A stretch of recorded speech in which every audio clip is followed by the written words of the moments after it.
आज संसद परिसर में कुछ ऐसा हुआ जिसके बाद आप सोचिए हाइट्स, हरदीप पुरी वो तक बोल रहे हैं जिन्होंने अभी तक अपना मुंह नहीं खोला है अपने उस मेल को लेकर एप्स्टीन फाइल्स में जो सामने आया है।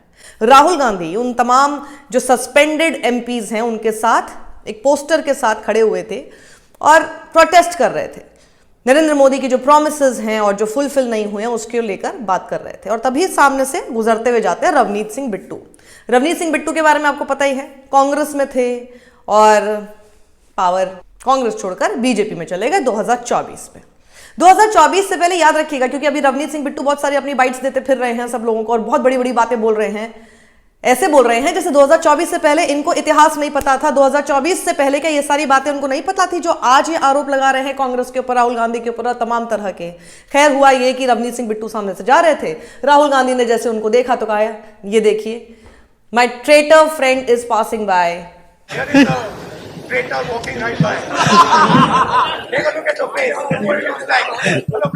यानी मेरा गद्दार दोस्त जो है वो यहां से निकल के जा रहा है, ये बोला।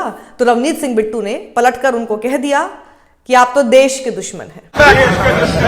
तो राहुल गांधी ने कुछ कहा, रवनीत सिंह बिट्टू ने राहुल गांधी को कहा, दोनों ने आपस में एक दूसरे को कहा। उसके बाद आप देखेंगे मकर द्वार पर क्योंकि प्रोटेस्ट हो रहा था, चढ़ते हुए जा रहे थे और वे मुस्कुरा भी रहे हैं रवनीत सिंह बिट्टू, जैसे कि बहुत ही हंसी ठिठोली में एक दूसरे को सारी चीजें बोल दी। बाद में तमाम मीडिया चैनल्स को जा जाके बहुत बड़ी बड़ी बातें कर रहे हैं कि देखिए इन लोगों ने तो क्या किया था। बल्कि मैंने तो ये भी सुना कि कह रहे हैं कि इन लोगों ने किस तरह से मारा है सिखों को। तो ये 2024 से पहले आपको नहीं पता था, क्योंकि आप तो 1984 का जिक्र कर रहे हैं। पंजाब में ये कांग्रेस पार्टी और गांधी फैमिली ने आग लगाई और हजारों सिखों पंजाबियों को इन्होंने निशाना बना बना के उनका कत्ल करवाया, हमारी बहनों माओं के साथ मर्डर करवाया।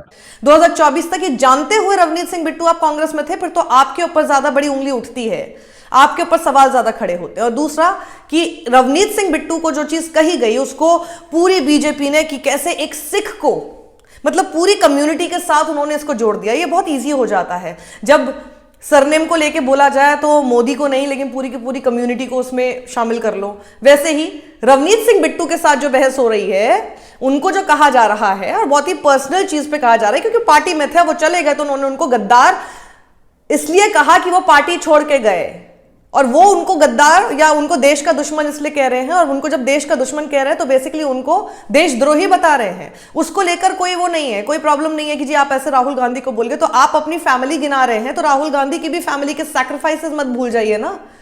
इतना स्वीपिंगली आप देशद्रोही उनको बोल देंगे, लेकिन वहां पर भी विक्टिम कार्ड देखिए कैसे अब खेला जा रहा है। पूरी की पूरी बीजेपी इस तरह से कूद गई है कि देखिए सिख को बोल दिया। मैं कह रहा हूं उन्होंने बिट्टू को गाली नहीं दिया, उन्होंने उस पग को गाली दिया जिस पग ने हिंदुस्तान के लिए बलिदान दिया, शहादत दिया। उन्होंने पूरी कौम को गाली दी है। तो सबसे पहले तो बात यह है, बैकग्राउंड में देख लीजिए राहुल गांधी के साथ जितने लोग खड़े हुए हैं ना वहां पर जो कि प्रोटेस्ट कर रहे हैं, एक रवनीत सिंह बिट्टू अगर सिख कम्युनिटी को रिप्रेजेंट कर रहा है तो पीछे इतने सारे सिख किसको रिप्रेजेंट कर रहे हैं?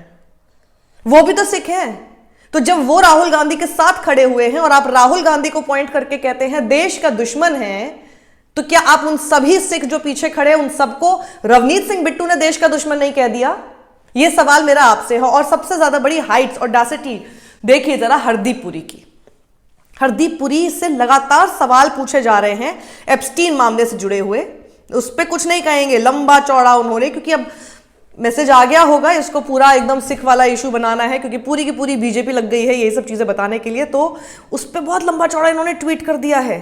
तो इतना लंबा चौड़ा इन्होंने ट्वीट जो किया हरदीप पुरी ने कि रवनीत सिंह बिट्टू को जिस तरह से उन्होंने राहुल गांधी ने कहा है ये बहुत ही गलत है, ये पूरी सिख कम्युनिटी के ऊपर इन्होंने हमला किया है। देखिए इनका पूरा लंबा चौड़ा ट्वीट मैं आपको दिखा देती हूँ, जिसमें सिर्फ एक लाइन का सवाल आप सब लोग इनको कोट करके प्लीज पूछ लीजिए। वो सब तो ठीक है, पर एप्स्टीन वाले मामले पर आप कौन सा मेक इन इंडिया का नारा और अपना मेक इन इंडिया का पूरा एजेंडा जाकर एक पेडोफाइल जेफरी एप्स्टीन को जाकर बेच रहे थे, इस पर जरा जवाब दे दीजिए आप। देखिए लिखते हैं, the way Shri Rahul Gandhi has address parliamentarian and respected Sikh leader Sardar Ravneet Singh Bittu ji. Respected इसलिए हो गए हैं क्योंकि अब ये 2024 से इनके साथ आ चुके हैं। उससे पहले कितने रिस्पेक्टेड रवनीत सिंह बिट्टू जी भारतीय जनता पार्टी के लिए थे वो आप देख लीजिएगा।